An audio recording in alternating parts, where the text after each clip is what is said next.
Is there any kind of like red flags, or is there anything that you like traditionally think about when that happens?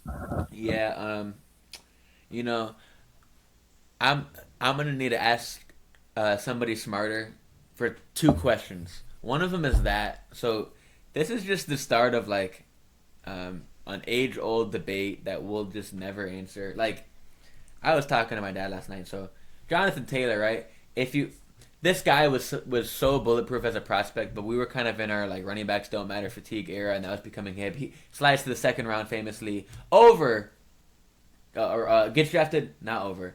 The guy that gets drafted over him is Clyde Edwards-Helaire. That was very tragic. But that being It's one said, of the best landing spots of all time. right, Quentin Nelson, that line obviously, but we were in prospect fatigue. JT goes there, but the JT debate because guy just got fed and fed and fed in college, and like generally I look at that as a green flag. Like oh wow, That's a plus. yeah, the guy can handle the load. But I saw like I don't want to put a number, but maybe like 40% of people they're like, I'm against Jonathan Taylor. And Jesse, why were they against Jonathan Taylor? Because he got so many fucking carries in college. And it's like, bro, Mm. the people were arguing the same thing, and then they just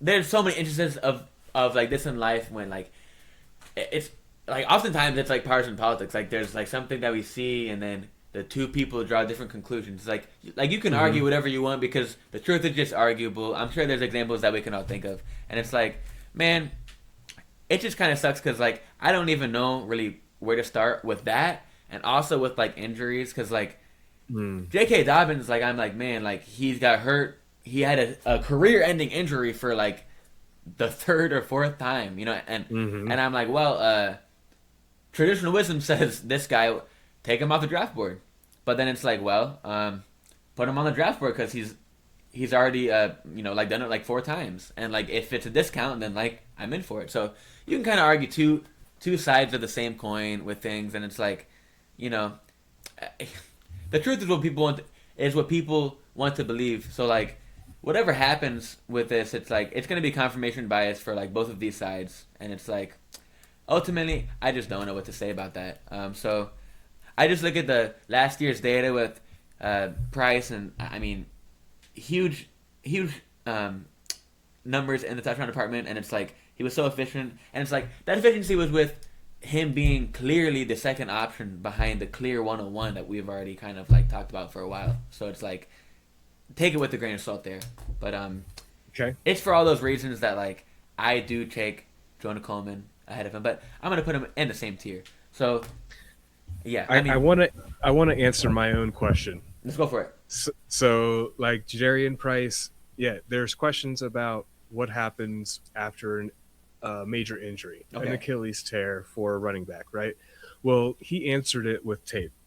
Mm. You believe what your eyes are telling you. Mm-hmm. So he still has elite contact balance. He averaged 4.5 yards after contact per Oh, attempt. come on, come on. Okay, so he's running with crazy physicality. Arm tackles, forget about it, Mm. right?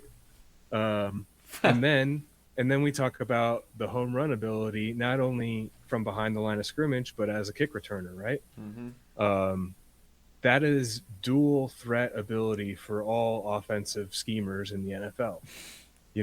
That's look at what Sean McVay is doing with his running back. He's Mm-hmm. using him as a kick returner.